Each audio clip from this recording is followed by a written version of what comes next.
Morning, colleagues.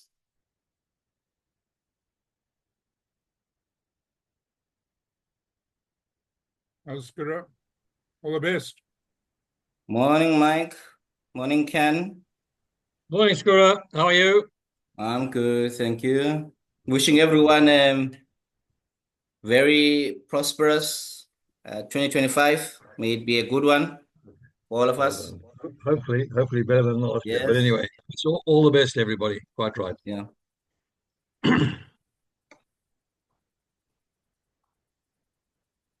We'll just go straight to it, everyone. Our speaker today is Dr. Sandile Mbatha.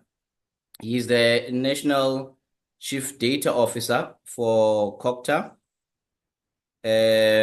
He holds a PhD in architecture and town planning from the University of Stuttgart in Germany. And in his own words, he says that he is a recovering academic and a public servant working against the tide. Dr. Mbatha, over to you, sir. A very good morning, colleagues. Thanks, Kura, and thanks, colleagues. I'm gonna try share my screen. It's a pleasure to be here with you guys today. So I'm looking forward to this conversation. I hope it's a very fruitful conversation. And thanks, Kiara and Skura, for organizing this and just making sure that everything ran smoothly. And they were very worried, I must tell you, that I may not come on time, or I may not have a proper presentation, or yeah. So thanks, Kura, for not reading an entire obituary. So those two lines are sufficient, and I think that's how I want to walk with that level of humility. So my name is Sandile Mbatha. I work for the National Department of Cooperative Governance and Traditional Affairs. My job is to support a 257 municipality make data-driven decisions, but that is spilled over to to provinces and also national government departments as well, to say how do we utilize data to make informed decisions in government. So what I'm going to do today really is to provoke the architecture community to think about their role in data-driven decision making. But I know that there's always a question of saying, well, you're asking us to support the data-driven decision. What are you doing with data? So what I'm going to do let me see whether it moves. So what I'm going to start with, so just a brief content of what I'm going to start with. I'm going to start with the plumber dilemma that really brings closer the idea of data and how data or the use of data can bring operational efficiencies in services that we deliver, because the data conversation has always been just very high level. It sounds like people who are tech geeks and they just want to talk about digital tools and so forth, and we always want to try and bring it closer, and this plumber dilemma tries and brings it closer. So I hope some of you would relate to it.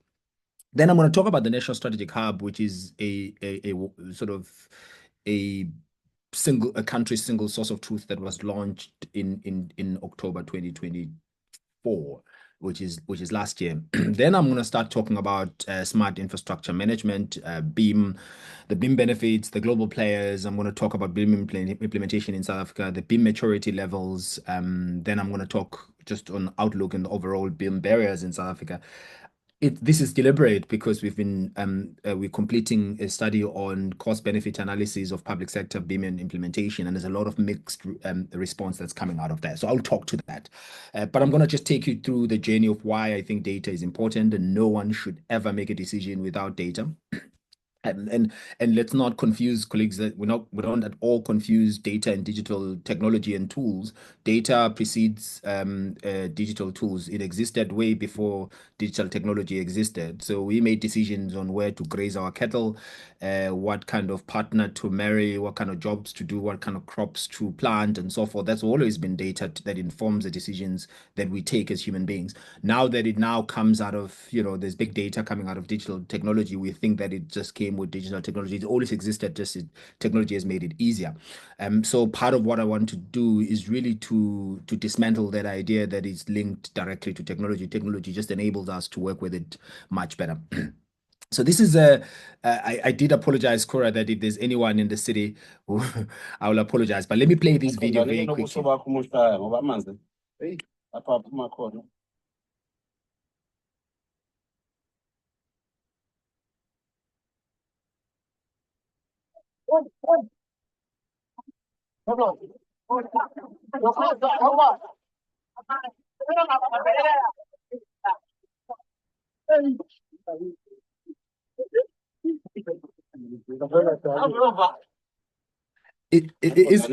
Isn't it fun first that one of the first actions is to take out the ladder while the guy is still inside? I find it quite interesting, but this is important, right? So there's a fourth. Here's the plumber dilemma. So you've seen the plumber, you see what happens, and often you've got a lot of these burst pipes, and plumbers have to come and resolve it. So in a starting point in dealing with just a water issue, there's a fault logging system. So there's a burst pipe or a leak that's reported by a fault reporting system. So the system captures the location. The plumber is then dispatched, because the plumber dispatched with a job card via a dispatch system, but the dispatch system is not linked back to the fault reporting system. So it's just the job card has come through and you do a reporting.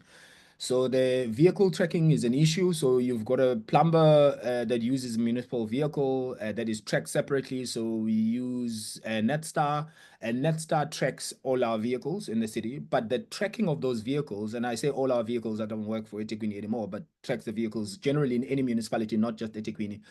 And the question I've asked once, I think it was during the flood in 2022, because we had water tankers and we had to send out water tankers to communities, and our senior management was inundated with phone calls by councillors and communities asking, where is a water tanker? And the question I asked is, why do we track these vehicles? And colleagues are like, no, we track them in case they get stolen. But what happens to the data of us tracking these vehicles, because we know where they are? So the vehicle tracking system is not connected to a reporting system and a GIS system. So you don't know where the plumber is. Once you've dispatched him or her, you then have to just call them and say, how close are you to the fault? And then what happens is that once the plumber gets on site, so the plumber arrives, digs to assess the damage, because we don't know what's underneath our infrastructure. So we don't really know the pipes, where they are first initially, but also we don't know the size of that pipe, the length of the pipes that we're talking about. So a little while later, the plumber gets there, realizes there's this fault, and that situation that you saw earlier probably starts happening if you have to open any pipe. So he discovers the specific size and length of the pipe that needs replacing. But because the procurement system, again, is not attached to the entire value chain. So there's data that tells you whether a depot has how many kilometers of a particular pipe and what's the diameter of that pipe. It's not fed back into that system. And because infrastructure is not digitized at all, so there's no data on our infrastructure other than just maybe on the map, you could see, okay, there's a bit of pipe there, but we don't know the actual data on the pipe. Then it takes a bit of time. So the inventory, so the plumber contacts the warehouse or a depot for required pipe. The depot informs the plumber that the pipe is unavailable and needs order. And that takes time. So if it has to be ordered, of course, there's a procurement process, then it has to be followed. Then there's a lot of frustration that happens. So and that's what I'm going to talk to. The waiting period. So the plumber waits for days or weeks for the pipe to be ordered. So the continued water loss, and eThekwini currently sit at, I think, about 60% of non-revenue water. And I think other municipalities sit around 50-40%, which is not any norm. In fact, international norm should be around 30% of non-revenue water. So the question you will always ask in every municipality, where is your water being, like the non-revenue water? Is it water lost because of leaks, or is it water used and unpaid for? And you can't get that answer. And then there's a conversation around, or not an excuse because it's a reality of the aging infrastructure. And the question is, where is that aging infrastructure? How many kilometers of infrastructure or pipes that are aging that needs to be resolved? What's the diameter of those pipes? What's the nature of those pipes? We don't have that data. So there's continued water loss, there's public anger and frustration, because our public is frustrated not because there's a burst pipe. They're frustrated because no one tells them how long it's going to take to fix it. No one communicates with them at all in terms of, okay, now the water is out. We are working on it to fix it within this period. We have the pipes, we have everything in order. Then it takes longer in certain instances. So let's say in the context of successful repair, so when the pipe is available and plumber fixes the fault, what then happens is that the new fault is reported 10 kilometers away from where the plumber is. So the very same plumber that is, say, because I'm talking to people in KZN who mostly probably live in Durban. So the fault is here in Windermere, and there's another fault now that's reported in the south, next to Amanzimtoti as an example. So the plumber that was here is then dispatched to the south, primarily because you're not tracking the vehicle. So the fault logging system is not seeing the vehicle, is not seeing the GIS coordinates in terms of where that plumber is located. But within 500 meters of where that plumber is, there's another fault. So you take the plumber that's closer to the fault, send them all the way to the south, 10 kilometers away while this fault or this leak still continues, and you take a plumber that's 15 kilometers away, bring them to this. So that's the level of inefficiencies that starts to happen. So there's inefficiencies in resource planning, unnecessary delays and expenses, increased water loss and frustration by the public, primarily because we are not looking at the data. And this data exists because they come from different systems. What we've done historically as government is that we've procured systems for operational reasons and for operational reasons only, but the data that comes out of these systems is usually a happenstance and a by the way thing that sits either with service providers that have built the system, and we never use this for strategic decision making or even operational decisions, as you see in this case. And that's the biggest problem that we currently face in a lot of municipalities. So the argument that we try to make is that if we start looking at our data and say, how does our data inform how we respond to emergencies, how we deal with allocation of resources, how we deal with policy issues, we will be much better off than we are. And there's a lot of other examples, and some of you would have seen at some point the president talking about Dintswalo in one of the State of the Nation address. And I personally believe that it's whoever came up with that was giving the president a raw deal, because if you think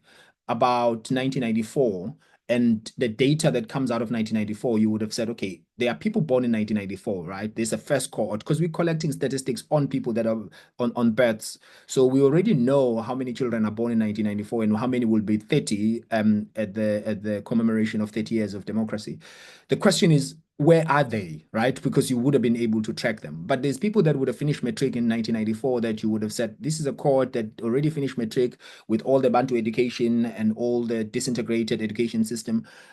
That measures, we can tell where they are 30 years later after they completed matric in 1994, where we're able to absorb them into jobs and so forth. So Dintswalo would have looked very differently with data. That's my argument.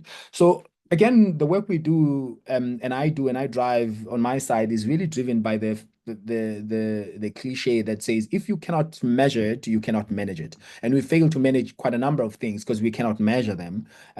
You could think about housing, you could think about delivery of basic services, because we cannot measure the demand. We therefore can't measure the supply or be able to be prepared for supply and so forth. So the mission really of the National Strategic Hub is to position data as critical infrastructure and an asset for improved governance, operational efficiencies, and service delivery. And we really call it an asset because we think it is an asset. It's not just a catalog, and people talk about data catalogs and things like that, and we dispatch of that because we don't think that makes sense. You catalogs are really for sales, and when you're getting sales in supermarkets and all those kind of things. So it's something that you just can throw it anywhere. But an asset is something that you're constantly paying for, and you need to be taking that to inform how you make decisions. So on occasion of presenting the work that we were doing to Cabinet in 2023, the president referred to it as a system that has reached its time, and he likened it to an engine and a power station that lights up the whole country. And remember, there was no load shedding at the time, so he wasn't playing a joke on us that we will at some point be switched off. So I hope that we don't switch off on what we're doing. But why is it important? Why is this sort of operational excellence for human dignity and a cycle of impact being centered and anchored around data? So we argue that if you have and you look at data and you're using data, you're going to make sure that government is efficient in terms of how it operates and leads streamlined workflows, reduce waste, and faster service responses. But as you do that, as operations improve, so public services that are delivered become more reliable and equitable, and we'll show examples of some equitability, sort of equitable and reliable service delivery through some of the service delivery decision support tools that you can build out of the data.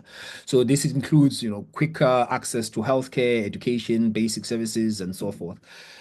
When you do that and the services are delivered more efficiently, citizens experience higher quality of life. They have better respect and dignity for themselves and for the state, and they respect government. And we were talking earlier with Skora and Kiara that there is a posture that exists around how, rather posture and a perception of how government employees are.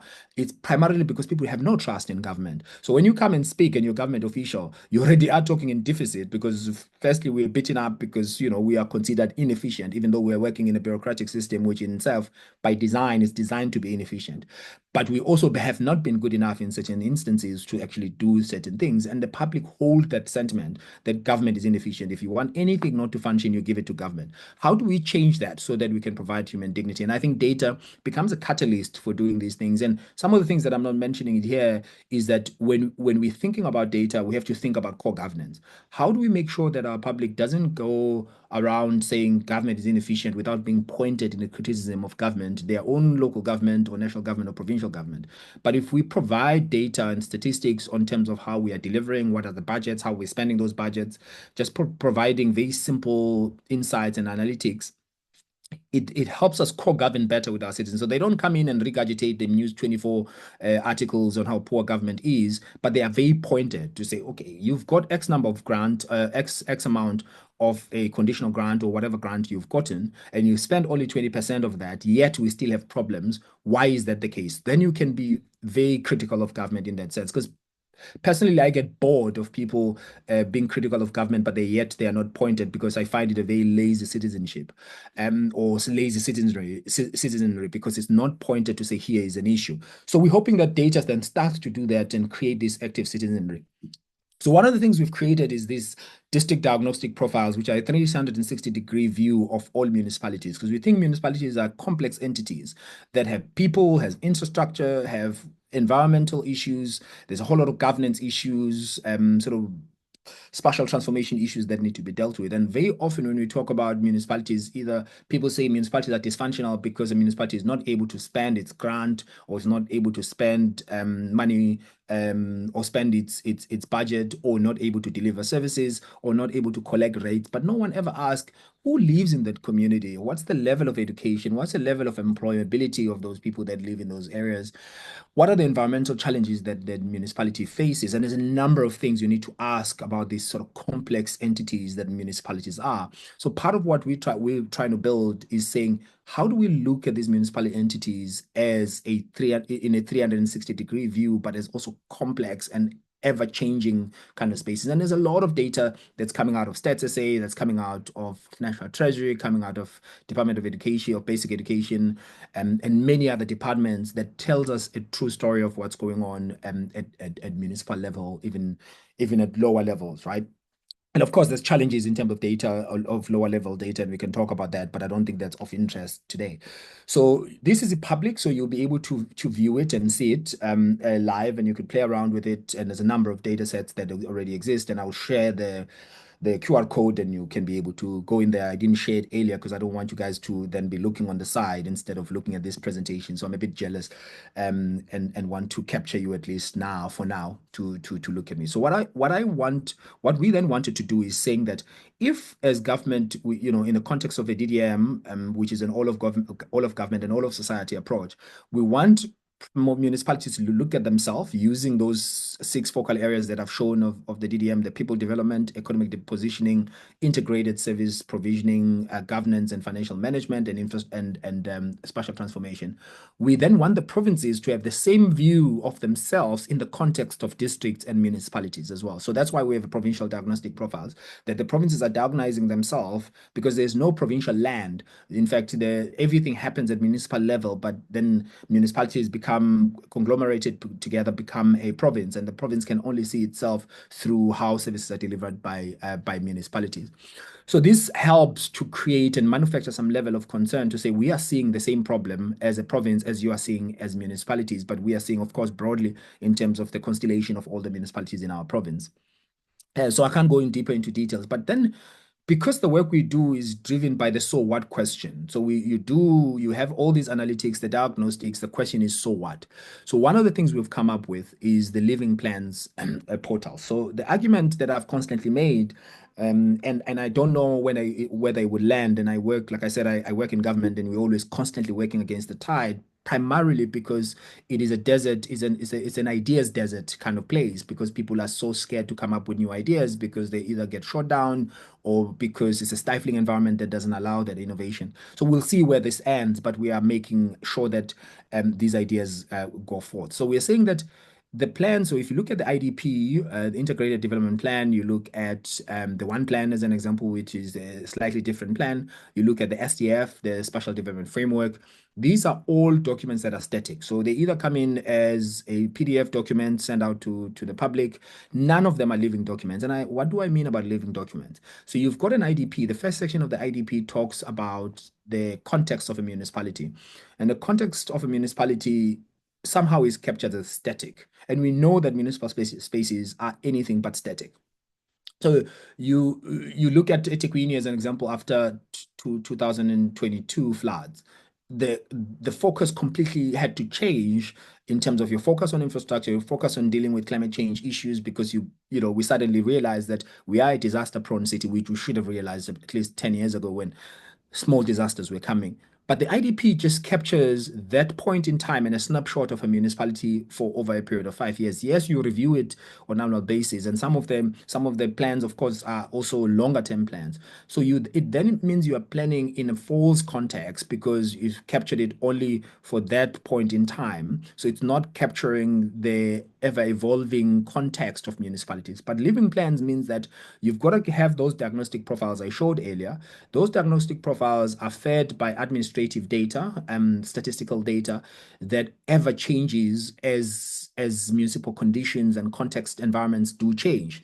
So when you have plans that are embedded in that at that level, then those plans can have soft points and soft spots to be able to change tech, to change the strategic focus in order to respond to some of the pressing changes, pressing needs that are happening at local government level. So what we're trying to do, and we've got an example of this living plan portal, and because of in the interest of time, I won't go too deep in that, because I think as architects, you're probably more interested in saying, well, what's our role? What's in it for us? Why are you telling us about this? Because we've been building the buildings and the buildings are going up as we continue. But I wanted to lay the foundation in terms of why is this data important in making decisions. Then the other one that we're just completing now is what is called the service delivery simulator, because we're asking ourselves a question: how does government, national government, provincial government, and local government make a decision on where to locate a particular service or a particular infrastructure? Is it on the basis of a lobbying capacity of a particular community, where you have either a very powerful politician or powerful lobby group or powerful business person who has more money, who says, listen, we prefer that you put the hospital here because we have the land and so forth? So the service delivery simulator allows government to, or local government in particular, to assess the areas of need and areas of deprivation, and so areas of deprivation and need in order to equitably allocate a service. To say, if we allocate a service here, it means that it's going to serve X number of people, but it may not serve all the people that we need. In fact, if we allocate it here, it may compromise, or it may be compromised because of environmental sensitive areas and so forth. And I don't have the time to go into it. But if you do, Skura, feel generous, I could quickly show the simulator how it works. Even the living plans as well, I could show how it works. So what we're going to do as well, we're going to do the district scenario modeling that we're working with CSIR, because we want to model scenarios of districts in terms of their efficiencies, because we should see, or should have seen, in fact, we should see 5 years ahead of a municipality to say this municipality or this district will not be functional. We should not be surprised when a municipality is not able to fulfill its mandates in last minute and say, oh, that's a bit of a problem now because they can't do it. We should be able to anticipate utilizing the data because the data shows the behavior of that particular district. And there's many others. The municipal governance tracker is going to track all the bylaws that municipalities are using as an example. And we want to do an assessment of how do these bylaws become enablers or hindrances in service delivery and efficiencies of municipalities, and we do not have that at the moment. You have to go to Sabinet and pay for legislations that we are developing as government. We have to subscribe in order to get access to the legislation, which I find extremely problematic. Of course.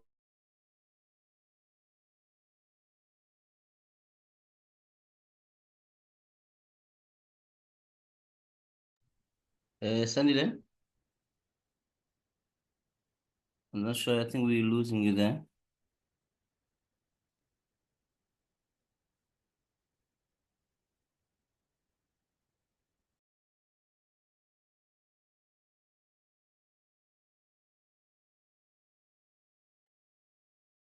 Kiara, can you hear me? Yes, I can, Skura. I'm just Oh, I contacting. think we've lost Sandile. I'll give him a Let me call now. just going to get him.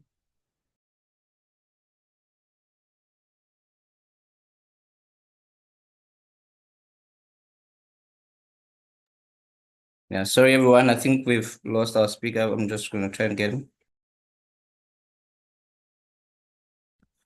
I don't know when I cut Ciara, but I realized I was kicked out for a bit. Yes. I was just trying to call you. I think Skura was sabotaging me because he wanted to perpetuate this idea that You are government. yeah. It was before the slide. We had not seen the slide. Oh, you had just seen this one. Yeah, I think yeah. Okay, all right.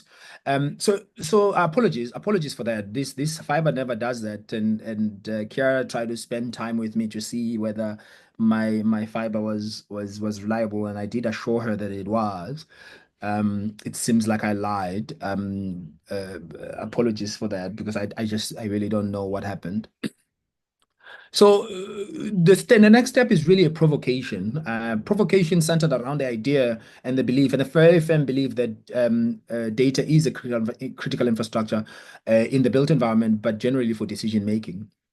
And earlier on, we were having a conversation, an informal conversation with Scora around how much information do we have on all the buildings and all the infrastructure that we've built in our cities in terms of environmental efficiencies, energy efficiency.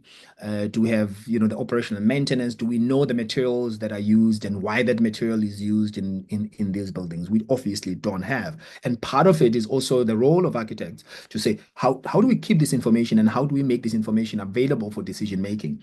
But again, also, the data and digital tools become an important tool for an important sort of strategic anchor for making much more efficient decisions in terms of the application processes that you have to go through as an architect to get approvals, the design process as well that requires quite a number of people to collaborate in. So I'm going to move to the next slide and hope that you guys are still there. If you're not there, I'll hear you knocking again and I'll open the door.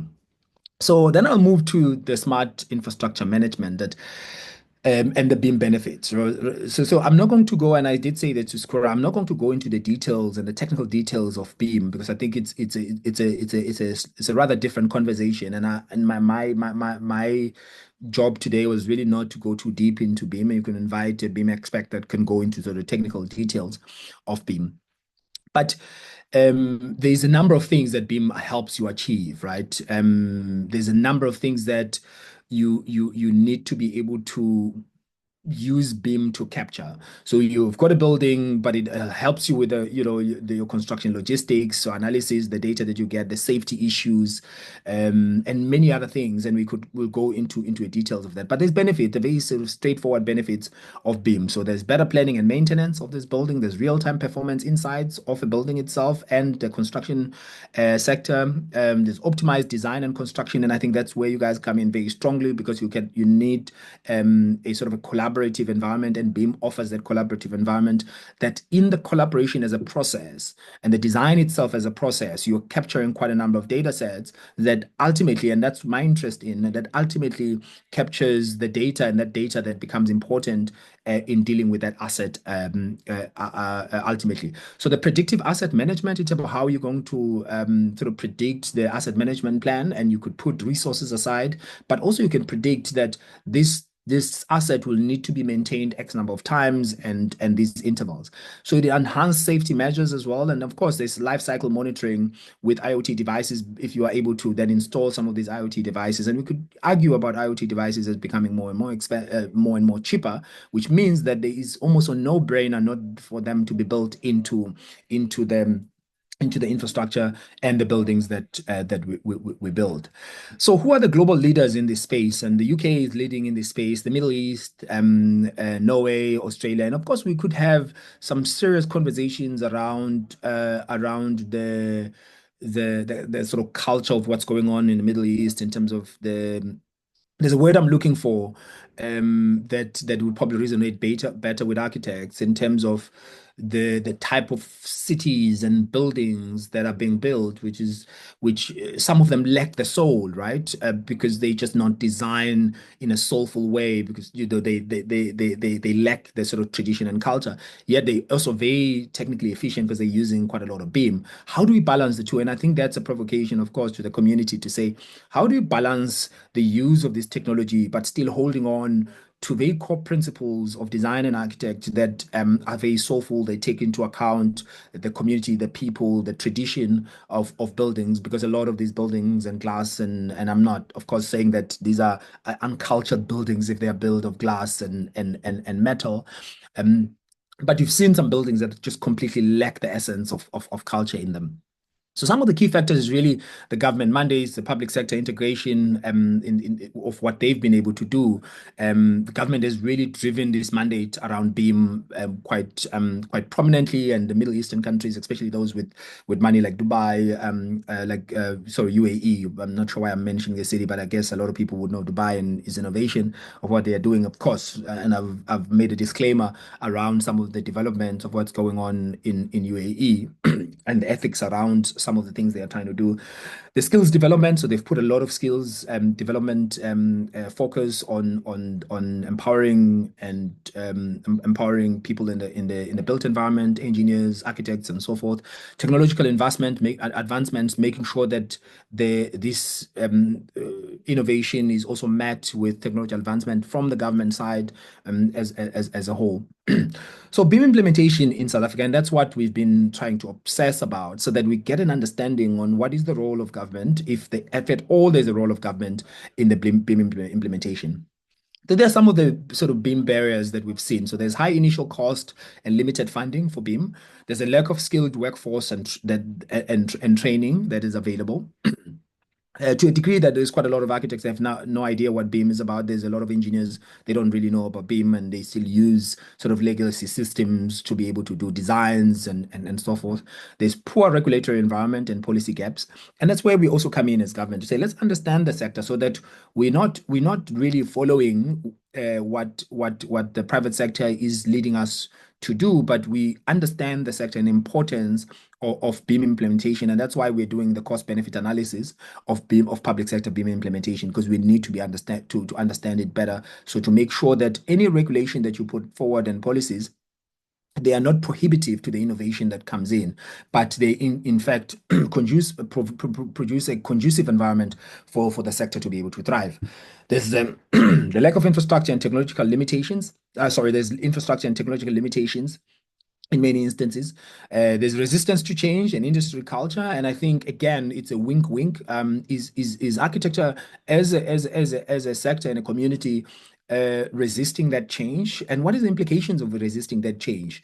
Is it a cultural issue, or is it fear of this technology? Because we also have a tendency globally to introduce a technology in an alienating way, where we try to alienate people that have been in a sector for a very, very long time, which I find it a very sort of disrespectful way of introducing technology and efficiencies, because you have to be very respectful to people who have done this outside of digital tools. So let's not pretend like technology is going to suddenly replace architects, which is not going to happen. But if architects are not utilizing the technology and the data that's there, or producing the data and increasing their value in this sort of data-driven world, it means they will be left behind. And we can make examples, of course, on many sectors that have ignored transformation, especially around technology, and they've been left behind, and they're not as relevant as they used to be, because they didn't take advantage of that. So it's a question that I'm provoking to this community to say, to what degree are you open to this kind of change of the use of BIM, of the change of culture, of producing? When you're designing as an architect, you're designing to produce data that will last longer, beyond just the project being implemented and people moving into that building, but saying this data now informs how this building is going to be maintained going forward, and how is going to be operated as well.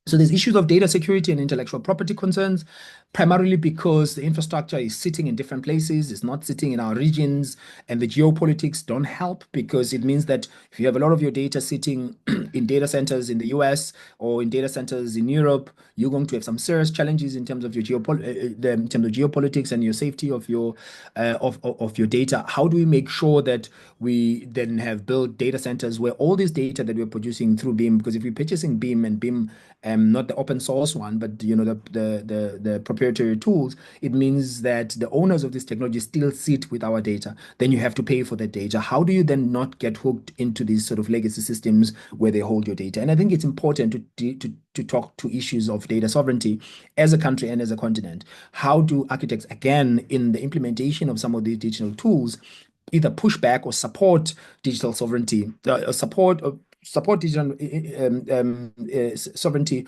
or push back against sort of this sort of data capturing, if you could say, but in a very weird way, where we get captured because data is sitting in certain places that is not supposed to be sitting at.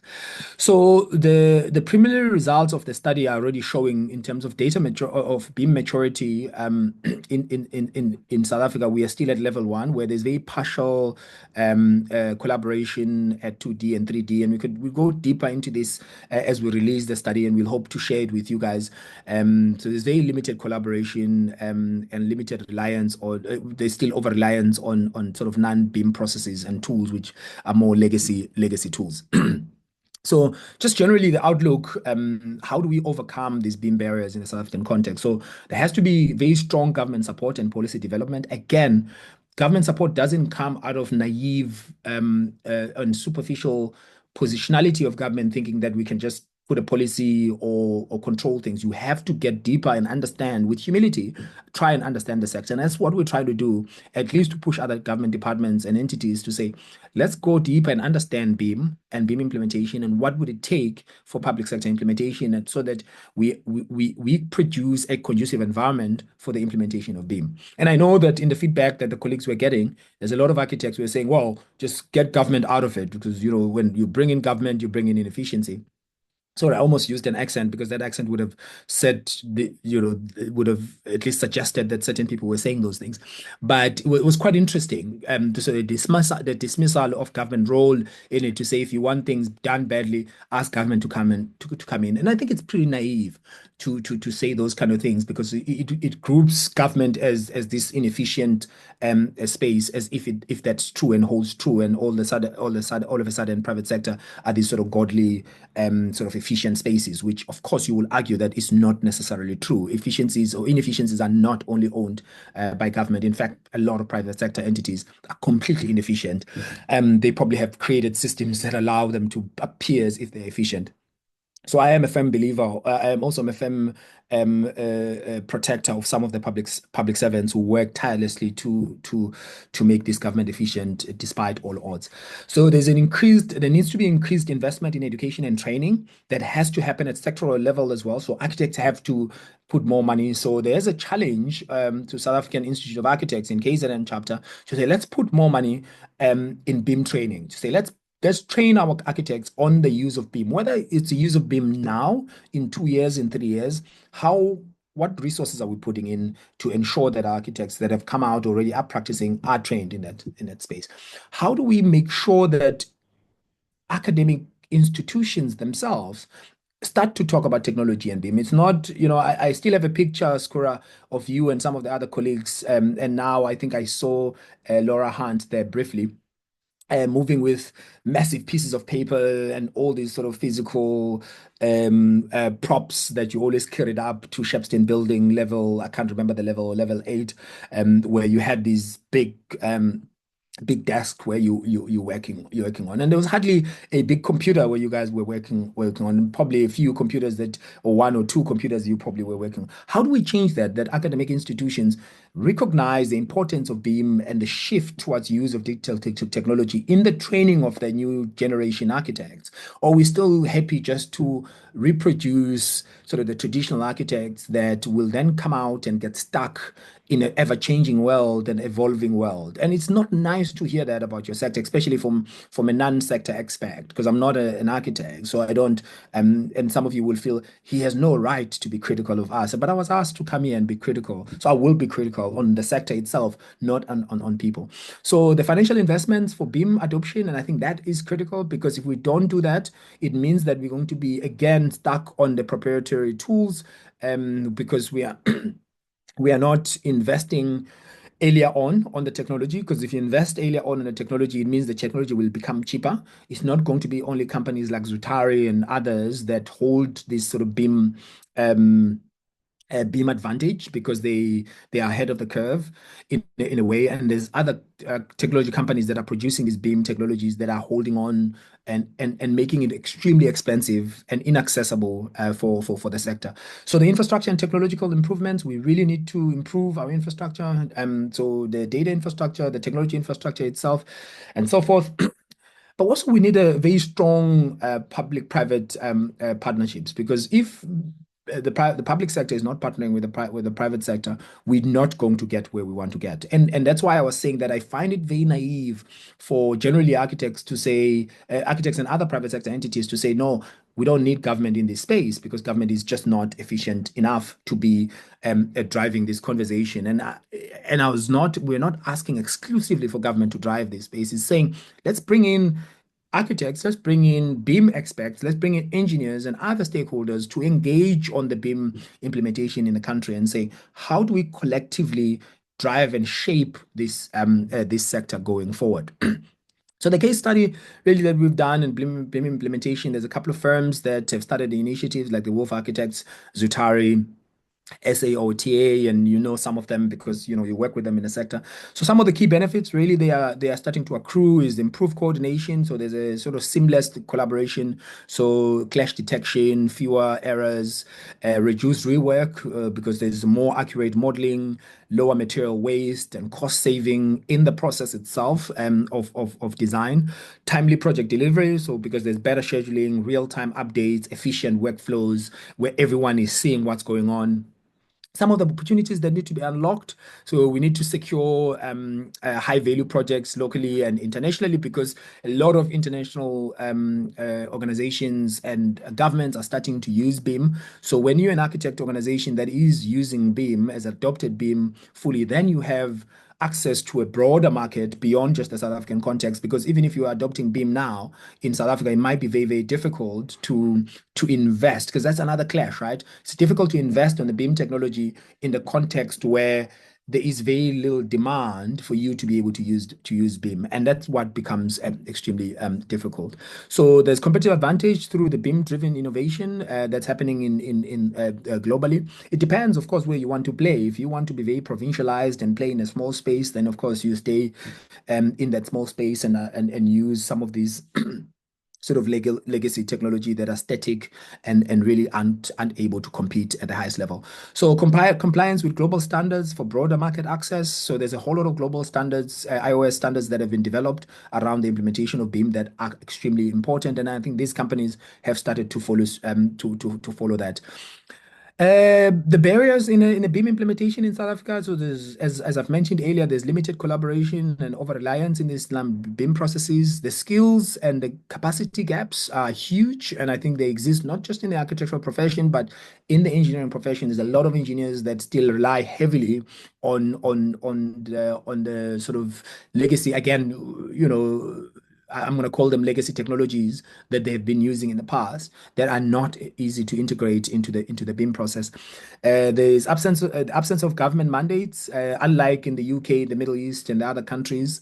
There's high cost of implementation because there's only few people that are still, or organizations that are implementing it. Of course, not withstanding them the fact that the companies that are still holding monopoly on the technology itself, which becomes extremely important, extremely difficult. BIM benefits, and I've mentioned them before, is really improve collaboration, reduce rework. But I wanted just to go deeper into them, but I won't spend too much time in them. So the timely project delivery.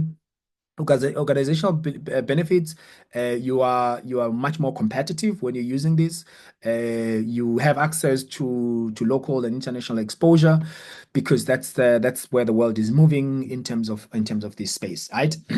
So, Skura, I think I've come to the end of this presentation. I wanted to leave you with something profound, but I couldn't find something profound because I thought I've already been provocative enough, so I don't really to find anything profound, and I'm not expected to be profound in this case. So, what I'll do, I'll just ask you to scan this QR code, go into the National Strategic Hub, reach out to us on email because there's a posture that we want to also take of very vulnerable, open, honest program of government. And I know it sounds like a contradiction or a paradox of government and openness, but it's not.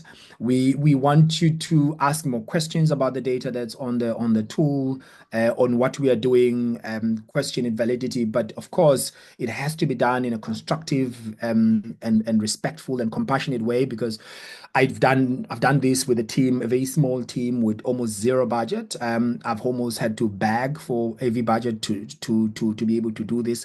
But we've got billions of data sets that we've utilized to extract these insights. So if there's data that you want to look at municipalities, and we'll be adding more insights into this. So Skura, thank you so much for inviting me, and thanks, Kiara, for creating this conducive environment for me to be here, and then thanks to the colleagues as well for spending their breakfast with me in this conversation. I'm not sure, Skura, how we're doing for time, so I'm happy to then go deeper into more conversations as well. Okay. Well, thanks a lot, Sandile. It's always good to have someone who is not focusing on our, daily architecture and etc. directly.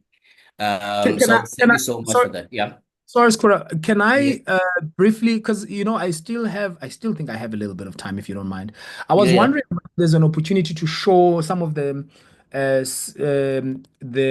decision support tools that I wanted to show. Sorry, I didn't come back to you to request that. No, that's fine. You still have time. Yeah. Would I be able to do that? Yeah. I'll take a question now if you don't mind though. If Okay, please do that. Mike, I think I saw your hand.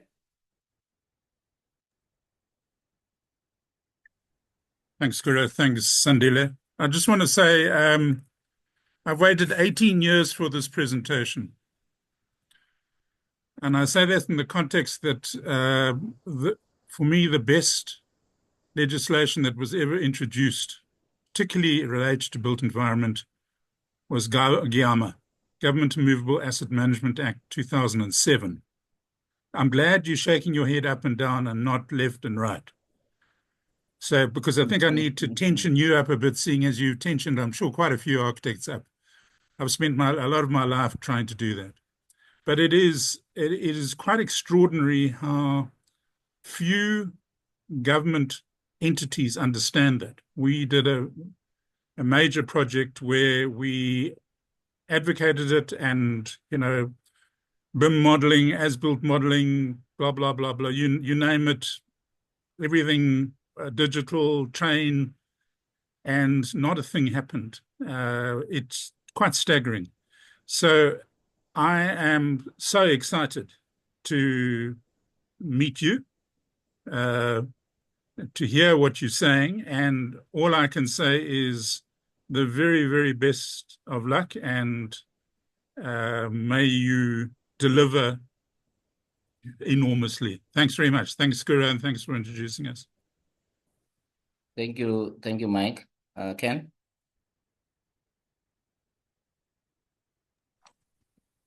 Thanks. I'm just being undone. Thanks, Dr. Mbatha. Thanks very much for your presentation. A fair amount of it fairly complicated, certainly for us old types. However, one thing about this coordination process, and particularly to do with architects and architecture and buildings, what sort of coordination do you have with the Department of Public Works and Infrastructure? I mean, you talked about infrastructure quite extensively. We have a huge problem in the Quatakuza area with electrical infrastructure at the moment. And I don't know whether it's filtered through to you at COGTA, but we desperately need help from COGTA. We have a continual breakdowns, and I don't think there's just not sufficient knowledge of the electrical grid, the network, and the repairs that are being done. One repair is being done, and what happens? Bang, it goes in an area 100 meters down the road. Do you have close coordination with the Department of Public Works and Integration? That's the first question. Thank you. Thanks, Ken. Sandile, yeah, you may respond. Firstly, thanks, Mike. That's yeah, it's a huge challenge. It's again in my bio, I asked Cora to mention that I'm a public servant, but I work against the tide, and it's really working against the tide. That that initiative really didn't see a light of day. You do also understand that, and you have some appreciation of the sort of complexity of the environment that sort of local government particularly find itself in, where it's very reactive to challenges that are there. So the more future thinking doesn't have space, even though you have people that are supposedly strategic at strategic positions. They have no time or no space, or they make no time or space to think strategically, and that's why things like Gyama and the rest and the conversations you were trying to have really never took off. It's also very short-sightedness of government, which is always linked to very sort of short-term sort of benefits, and we don't look long-term. Because you're saying 18 years ago you were having that conversation would be very, very far at this point. In fact, this will not be even a conversation, because the conversation would have moved further. But I'm hoping that the energy we're trying to inculcate in the space and the coordination we're trying to do, which of course will lead me to Ken's question, to answering Ken's question, is saying really we want a sort of core governance data ecosystem, or an ecosystem of public sector entities that are trying to resolve these issues collectively. And the thing is, I always have a bit of pain, Ken, when you ask that question, primarily because I do not necessarily think, and that's my criticism, of course, of COGTA and the space I'm in, and I'm allowed to do that because I work for COGTA, of COGTA's inability to understand its power as a coordinator and a catalyst for collaboration generally across all of government. And I think the previous couple of ministers, I think Minister Dao, Minister Nkadimeng, were starting to understand the power that COGTA has. So what we're trying to do around the coordination space is really to bring in public works. So we are trying to engage with public works, but through the Center for Built Environment, who were talking very specifically on BIM as well. There's some work they were trying to do. So we do have some engagement, and it's very difficult to penetrate that space to say, guys, we need someone on the table who can make decisions, who can take the things that we are engaging on here, because we're trying to build this communities of practice, because we don't, we're driven by the so what question. So we're not doing these things just to be fancy and go to fancy conversations and talk about these things. We want to drive action and drive impact. How do we drive impact if we are not able to collaborate and coordinate with stakeholders that could foster implementation on the ground? So it's something we can follow up on, Ken, and see whether we can bring in very closely public works, especially in the province, to deal with the issues of electricity grid that you're dealing with in Ilembe. Because I think you said Ilembe, Ken, if I'm not mistaken. But it's extremely difficult space. It's not a space that's easy. You have to find a lot of like-minded people who want to think like this, who want to act like that. So it's something that we are continuously trying to do. But it does have its own serious challenges. So I'll take this up. I'll leave my email address, and you could reach out on that email, but you also reach out on my own email address, which I'll put on the chat if you don't mind. Thanks, Sandile. Thank you, Sandile. Mandisa? Greetings, everyone. Thank you, Dr. Mbatha, for your presentation. I thoroughly enjoyed it. My comment on it is that, as Mike said, that this is 18 years late, but very relevant, because it is only late because it was not implemented, but it is very relevant. And my comment is that perhaps we need to look at a stakeholder mix in our practice breakfast, because all that you've said, we could attest that it frustrates the architectural community.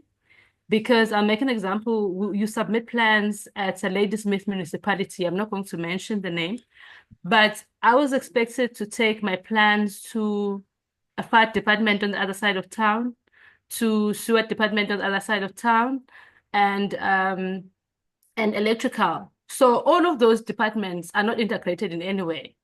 So such conversations now need to happen with a stakeholder mix present in such conversations so that we can be effective.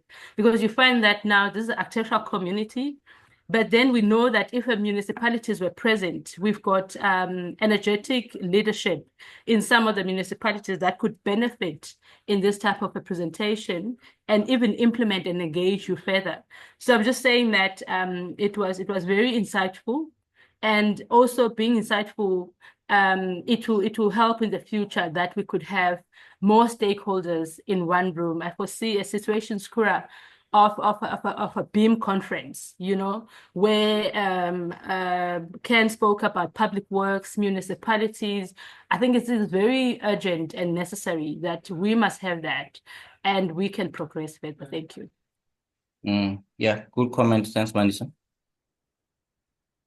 Yeah, no, it's brilliant. That part is the part, Mandisa, that is driving part of what we want to do. And the thinking is, if we let the private sector drive BIM implementation and we follow as government, it means that smaller municipalities, particularly local municipalities, 205 local municipalities, even some of the 44 districts, may struggle to procure this system. So part of what we want to start thinking about is saying, how do we, as part of the creating an enabling environment, how do we then centralize the procurement process on the BIM infrastructure, so that when an architectural firm submits, they can submit in an infrastructure that is solid and maintained centrally, so that you don't ask municipalities to try and procure separate on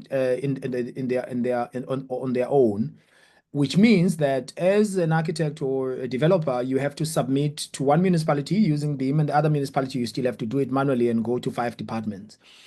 But again, how long does it take for you to drive between departments doing the job that government should be doing? Because government should be integrated. You shouldn't be doing fire and then going to safety and going to health and going to, it should be in one place.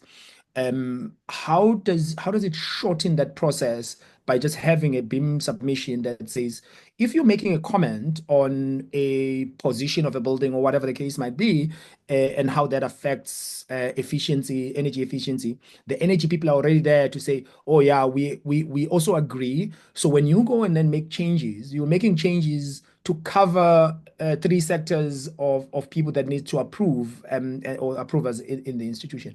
It's not going to happen that municipalities like that have access to this infrastructure unless national government plays a massive role first in understanding the BIM and the cost benefit analysis of that and the cost benefit factors, but also in then designing a very clear procurement plan. Because at the moment, and there's some of the problems we have, is that you have different municipalities procuring GIS. Each municipality procures its own GIS. And I'm like, why? Because there's so many licenses. What if COGTA procure the whole GIS? And it's not nice for private sector because private sector will love it like this. And let's be honest, and some of the inefficiencies and silos in government are to the benefit of some private sector entities. So let's not pretend like they don't like that. They actually like it a lot because it means that you have a license for a smaller municipality, a license there, a license there. But if it's licensed in a centralized way, you still give autonomy for municipalities to implement, to do whatever they want to do, but the procurement is single sourced, meaning that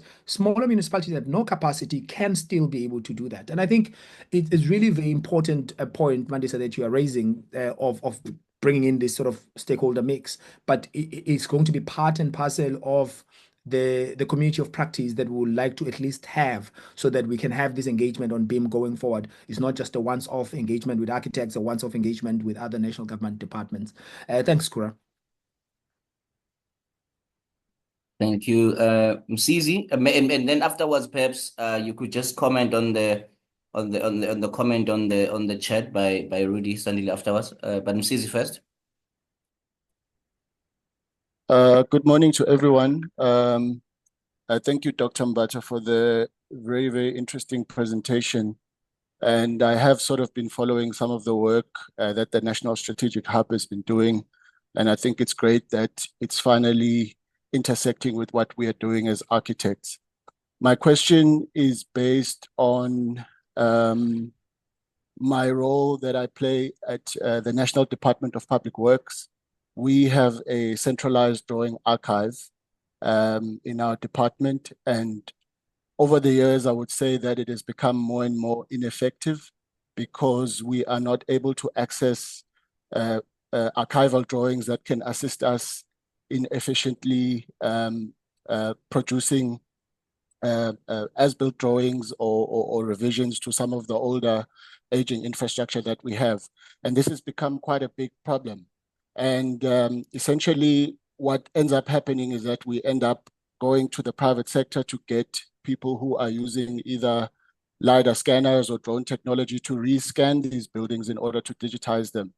But I feel that, once again, this is an additional cost to government.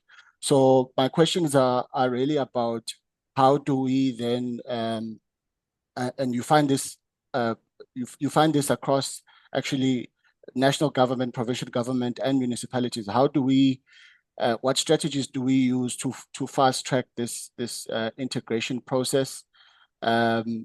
Because essentially, I feel that the sooner that we do that, the sooner that we can optimize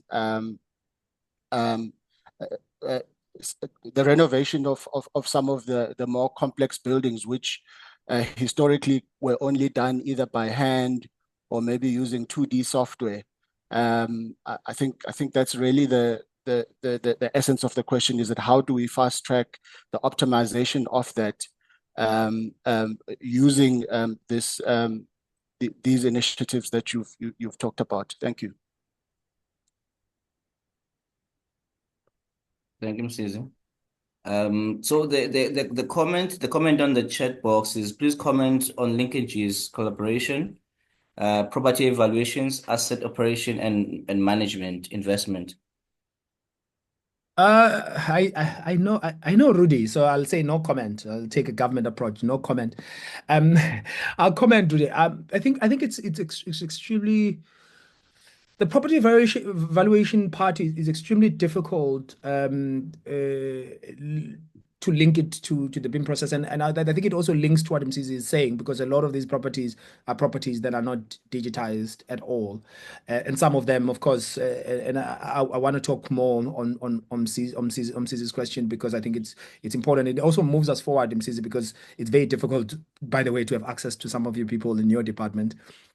You either get people at a political level, and that's always not helpful because they don't do the work, right? They could bully their way to talking to people. So I think it's going to be important on property valuations to have this information, Rudy, handy. There's a clear link between the two, but between BIM and property valuations.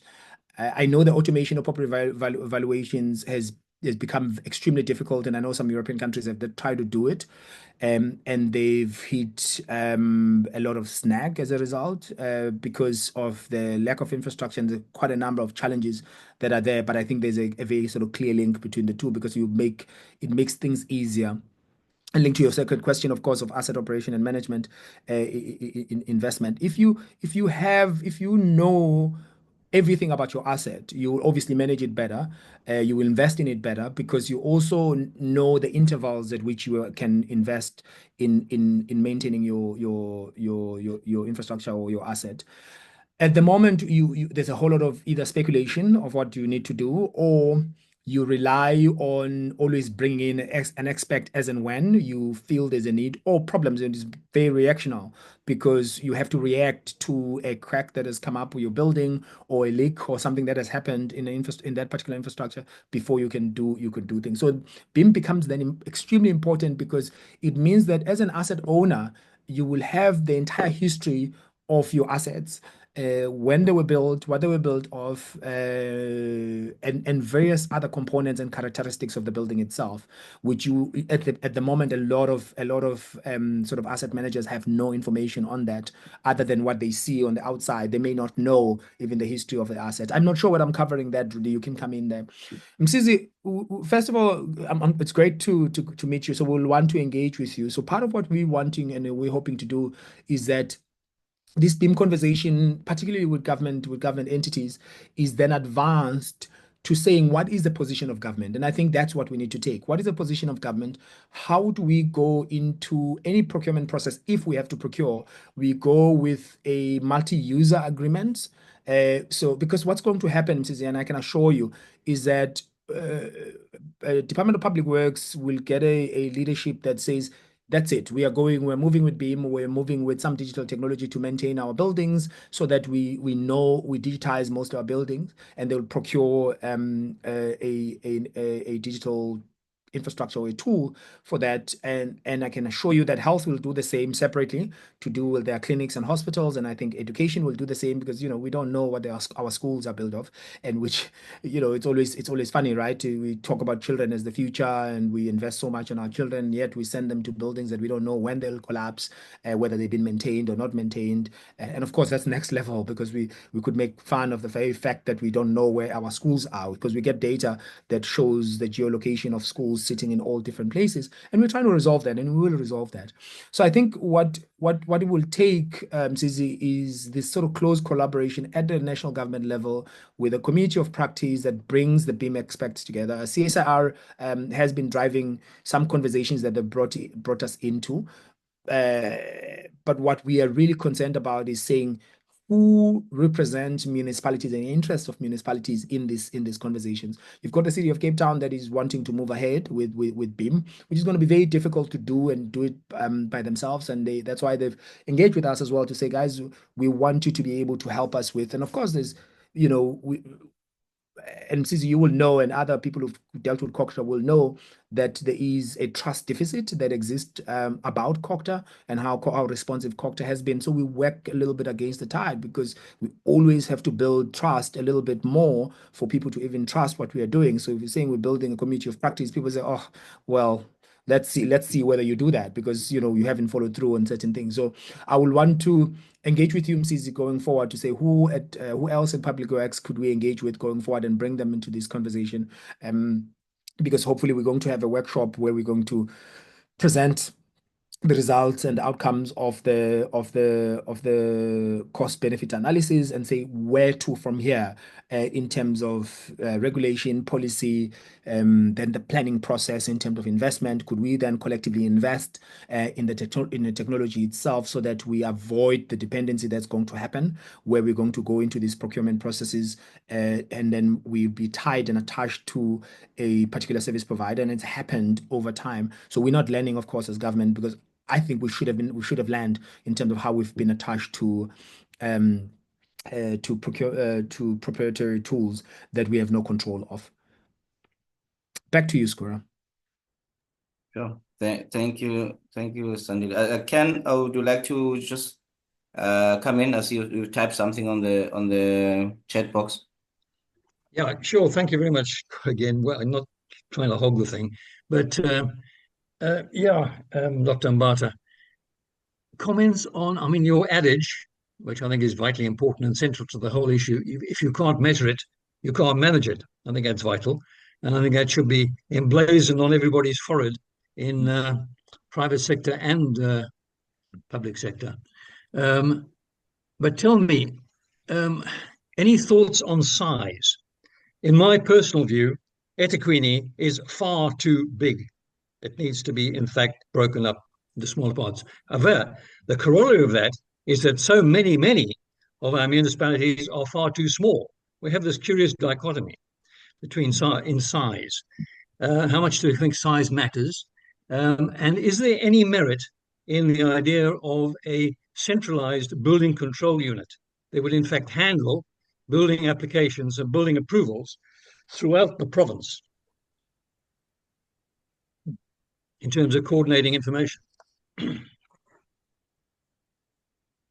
It's a very good question, Ken. It comes with a lot of political connotations as well around the centralization, because there's fear of centralization. And I know in the Western Cape, once you talk about centralization, that's it.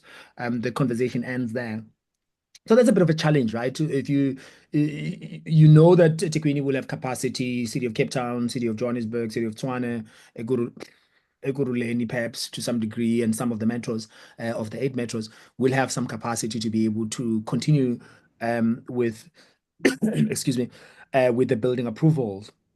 But personally, just this is my own personal view, the Department of Public Works, in collaboration with COCTA and perhaps one more department I can't think of at this moment, would be better placed to be sort of a central space for approval of plans, because it asks more questions than what the municipalities are able to ask when they're approving plans, in terms of linkages to budgets, linkages to special priorities, not just in the municipal level special priorities, but provincial level special priorities and national level special priorities. And part of the work we're trying to do, by the way, Ken, is saying we're looking at the SDFs, and the SDFs are wall-to-wall special priority plans, but asking questions whether those SDFs at wall-to-wall context, do they talk to each other across the wall in other municipalities? Do they also contribute to the NSDF, the National Special Development Framework? Because you can't have a national special priorities not matching to the local special priorities at SDF level. And I think those conversations are quite interlinked, because if you have building plans and you're approving plans in places, let's say these are building plans that are for industrial purposes, you are approving them in places that aren't linked to special priorities of that particular municipality and the country, of course you're going to have clashes and they're not going to mix. So it does need some rationalization, and I think it becomes important that maybe perhaps the centralization is not the entirety of it. Is saying, how do you make sure that it's mainstreamed, perhaps a right word to say, it's mainstreamed, that government and the fear the mic is easy, is saying that if you're adding an additional layer of national government in an approval process, or it comes in from national government, you still need people at local government level to approve as well. It means you're just layering it and you're making it take longer. So you're not creating efficiencies. In fact, you are breaking down any sort of hope of efficiency. Is really finding a way of saying, there's capacity issues and obvious capacity issues that exist within 205 local municipalities, because they're too small to make those kind of planning decisions. They may not even have the capacity in terms of skills in that municipality.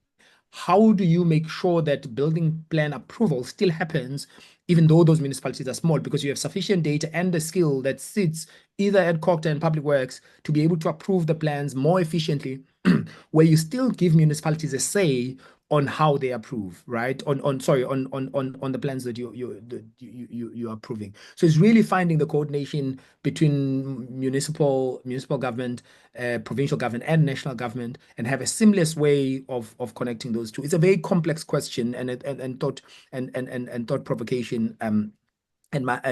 So I like that provocation because it's making me think quite a bit about how best would you create these efficiencies around building plan approvals.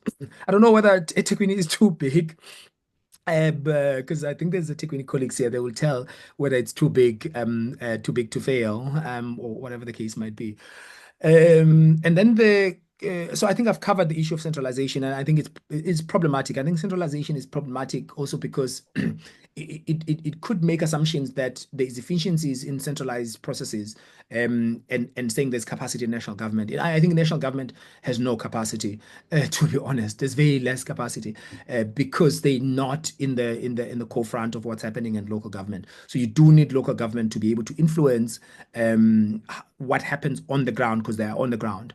But what national government needs to do is to create a conducive environment for local government to be able to make insight-driven decision making and make them efficiently, because they've provided infrastructure and the conducive environment for those decisions to be made and be made quicker than they've been made before.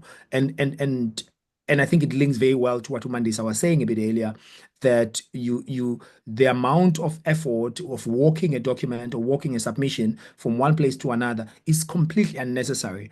How does government come in and change that while still capacitating the 8 metros and maybe to some degree the 44 districts, and saying maybe you create capacities in 44 districts because they are closer to local municipalities. So you centralize the planning from that point of view, instead of saying you bring it all the way up to province or even to national government, because that may not help at all in this space. But it's very thought-provoking. I don't think I have an answer.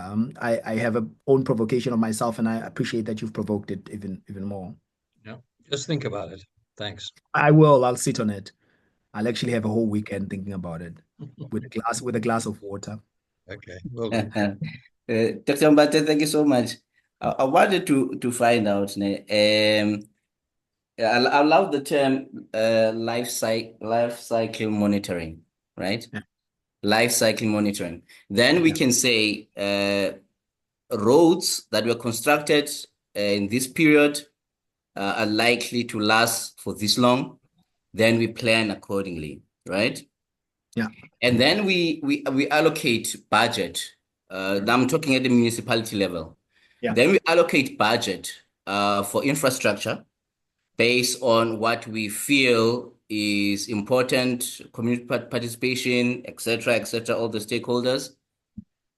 I'm considering that if we do our homework well, yeah, in quantifying this is what is needed by this time, we actually would reduce the level of community protests.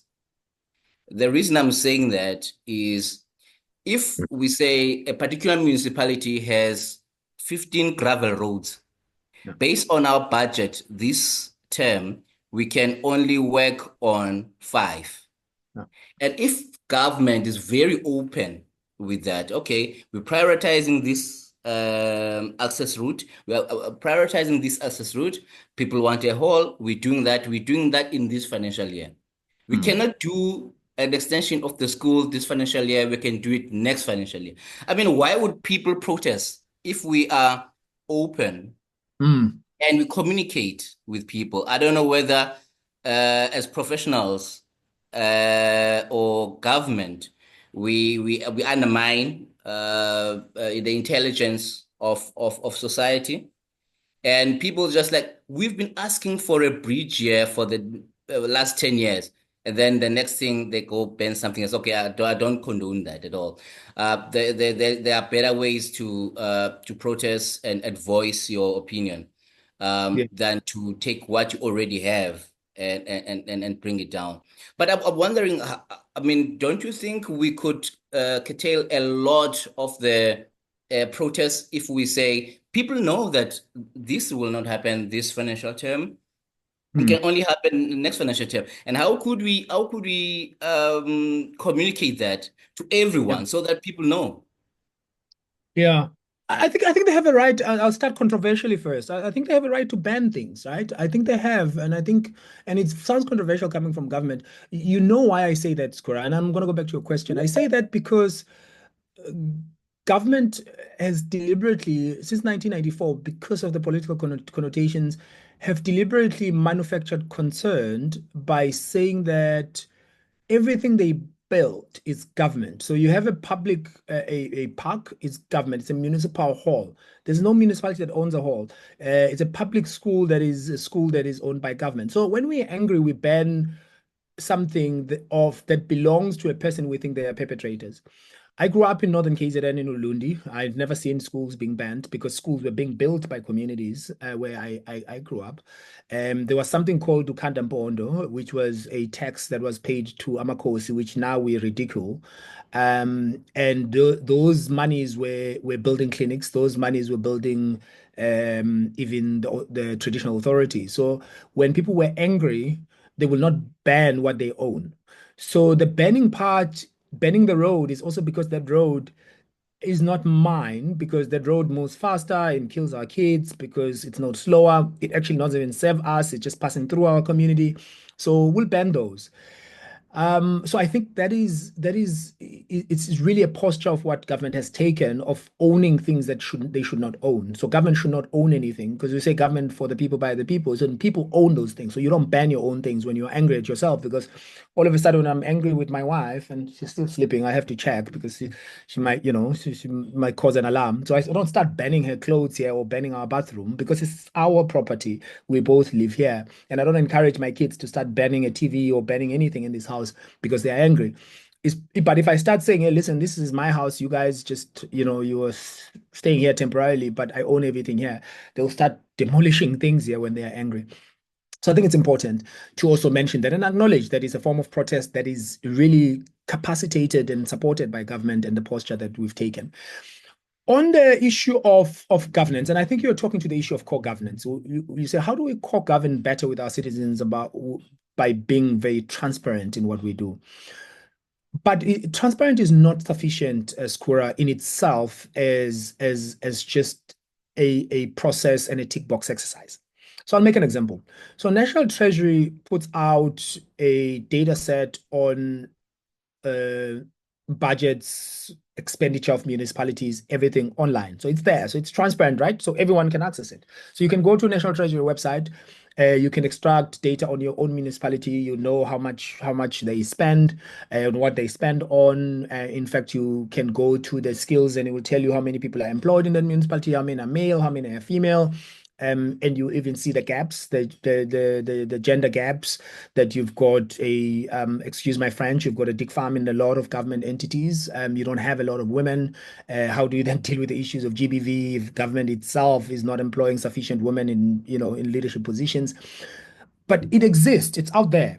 But how do you make this information digestible to our communities in a more reliable and compassionate way, so that even someone who's not a data expert can understand how much budget and money is allocated to their municipalities and how that municipality is spending that money?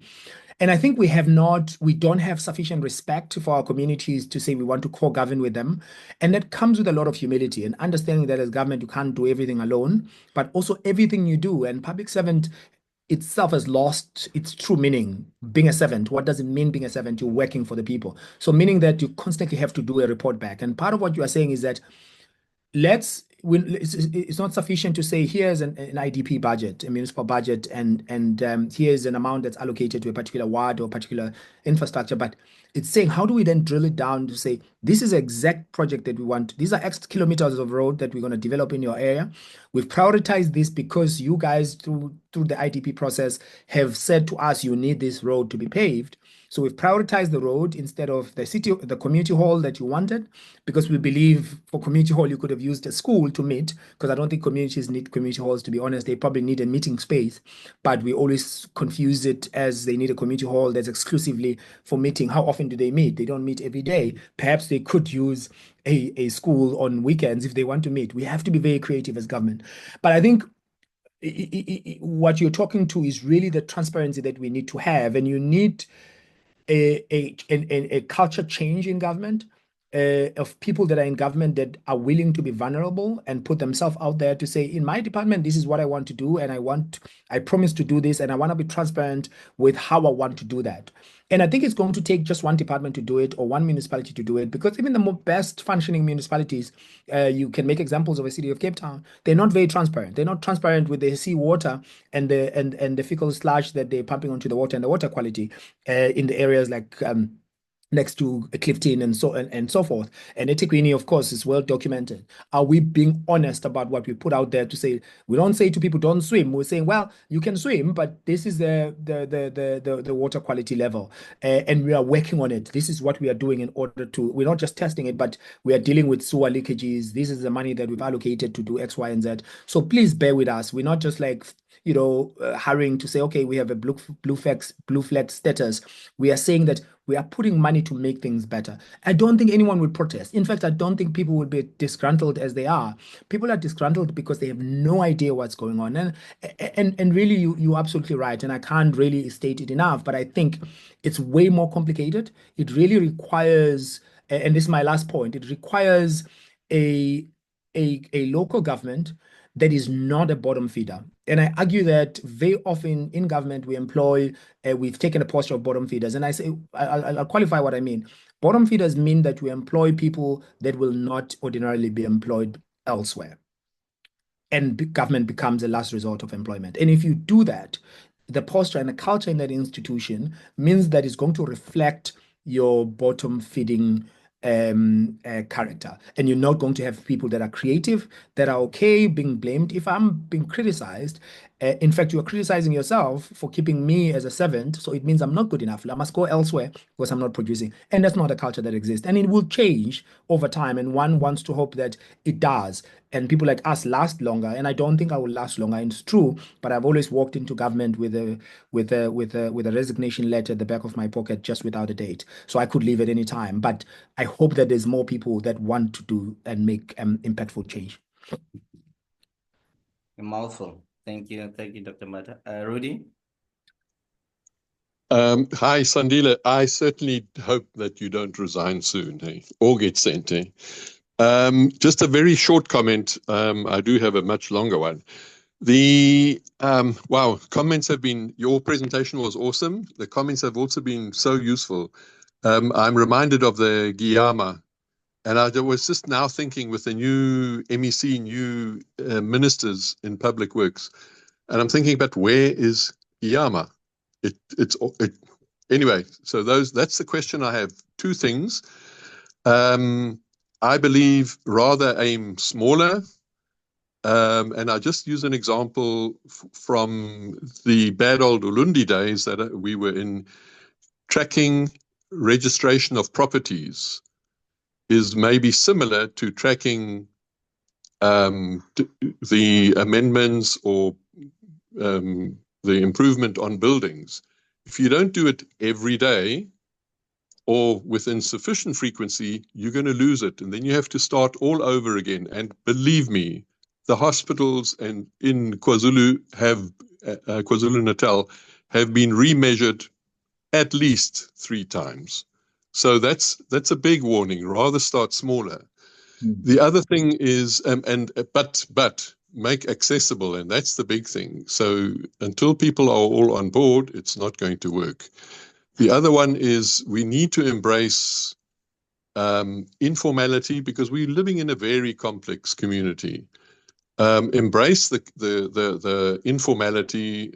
Let's have a look. How does the trader who's working on who's in opposition in a certain sense to ShopRite, how is he or she, mainly she, still making money and still getting there every day?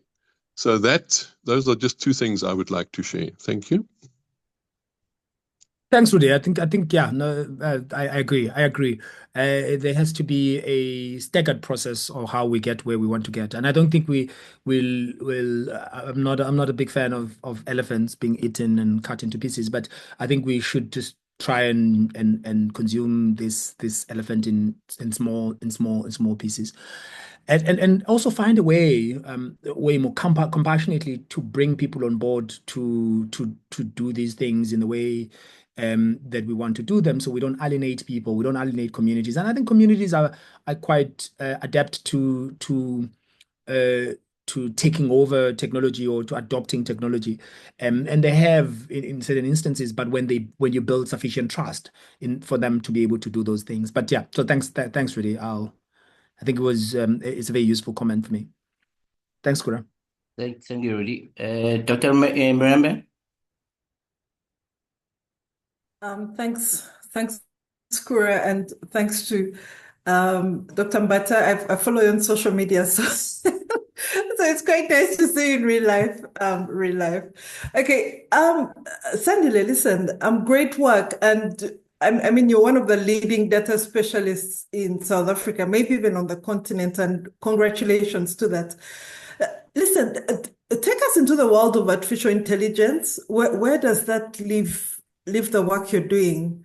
Because, okay, I note the beam and all that and all the data you have, but now with robots coming in, where does that leave us? Apologies if I missed that, but if you can just flesh that out for us. Thank you.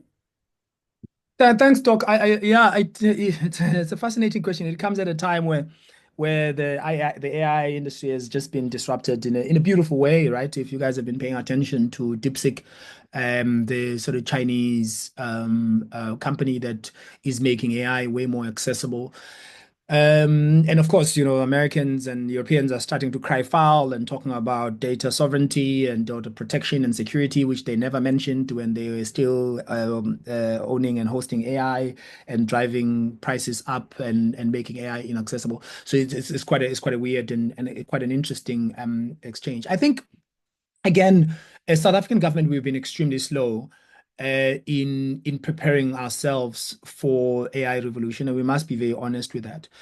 From the infrastructure point of view, making sure that we've got data centers, we've got the infrastructure and technology that can run these models, because these models need a lot of power and a lot of energy, need an infrastructure to be able to run them. So it's easy in government to, you hear government people talk about 4IR, and you think, okay, unpack it, bring it to the level where it's understandable for everyone and can it be implemented. So I think we've been very slow. I'm hoping that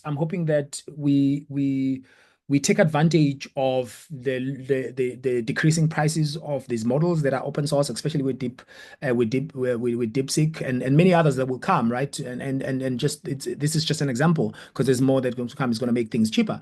But then it opens up an opportunity for digital economies, where we're saying communities are going to start building these digital communities. People are going to start owning data centers. They're going to start owning some of the sort of computing infrastructure. But what does it mean for the sort of practical works in people's lives? And I don't think we should be fearful of AI. We should be cautious, of course, if we look at what's happening in Israel and the use of AI for committing genocide and many other places. We should be very cautious of that. And I think we've been slow as government to really react to some of these things, and it's a bit problematic and unsettling. I think it's going to improve and make things better if we take advantage of it. And it's some of the sort of questions that should actually be thrown back to the architecture profession to say, how do you make sure that people don't think that your profession could always be drawn by AI? Because people can, you can draw a reasonable rendering of a building using AI as an example, and people think, oh, no, that's architects. How do architects hold on to their profession, not by being protectionist, by saying, how do we make use of AI while we'll still use our genius and creativity to separate ourselves from a AI generated building versus, or infrastructure generally, design, and us as architects who have a history and have a soul. Because I think buildings, and that's why I love architects. It's architects and civil engineers. There's something I just love about the profession they do, because my love for cities is because architects have made cities attractive, especially the old cities, right? Because buildings had a character, had a life, had a soul. And I can mention cities where I just get bored when I walk in the cities, because I wouldn't visit Dubai for the sake of it. I don't think, and no insult to anyone who's worked on any buildings in Dubai, the big Le Corbusier sort of penises facing up in the sky. But there's a culture and character of certain old school buildings because architects itself as a profession respected itself in the manner, in the way. And then you've got, you know, civil engineers, and you've got the water aqueducts in some parts of Spain that is built in 1200 AD, and you ask yourself, how brilliant was that? The thought processes of just bringing water using a water aqueduct without any sort of automation and technology. So I think it becomes important that you don't become protective and ignore these opportunities. You're saying we'll take advantage of these opportunities in order to enhance the work we do, but remain relevant. Because if you are then an architect that uses AI to enhance the work you do, there are manual processes that you don't have to do anymore that don't make sense, but your creativity and your social impact that shines through the asset that you design cannot be replaced by AI. And we must not think that AI is going to replace people. They're going to replace some manual processes, yes, but I don't necessarily think that it's going to replace anything. It's going to replace those people who refuse to use AI. I think if you refuse to use AI, and you, like the people who are protesting a calculator at some point, you will get replaced, because now calculator people don't expect people to go and ask a teacher or to use mental. We used to call mental, where you calculate with your hand. You just go into your calculator and calculate. But I think architects and other sectors have a responsibility to say, how do we embrace AI in a very meaningful way that still allow us to design and contribute to impactful projects, because social architects, as an example, is not going to be done by AI. There's a lot of social architect projects that have been done, and you guys know a lot of them in KZN, and some of you have been involved in those. If you think of Africa Center, is that Africa Center building up in the north? I don't know whether AI could build something like that and design something like that. And there's many other buildings, and you guys can show examples of those. But I think you can enhance some of the processes on that. And I think, Doc, I've covered that, and I don't want to go too much into town with AI, because it is a buzzword and quite an interesting phenomenon that's happening in our lifetime. Dr. Mbatha, thank you so much. Colleagues, thank you so much for the input. That was really eye-opening, and we will keep in touch to see what developments are taking place with government. And whenever you need comments, please touch base with us. We are a very interested party in policy making. So we'd really like to partner with your government going forward. So yeah, just your words for wrapping up. Firstly, thank you so much, and I'm humbled that you guys have spent your morning with me, and really looking forward to a continued conversation. So what I would like to do, Square, at some point, is that the cost-benefit analysis report, when these guys are done with it, I would like to bring it to these to you and SAIA KZN to have a look at it, comment on it, so we unpack it, because we're not trying to say we know everything, and this report is helping us to know everything, but it's saying, how do we use it as a conversation starter and a catalyst for us to get to where we're going? So a lot of gratitude, and thank you so much, colleagues, for input and for shaking my thoughts so that I could think slightly differently. And I've grown in leaps and bounds over the last 2 hours that we've had together. Appreciate it, Square, and thanks, Kiara. Thank you again, Sandile, and thank you, everyone. We'll see you on the next one. Thank you. Thanks very much. Thanks. Bye. Bye. Thanks. Chris. Bye.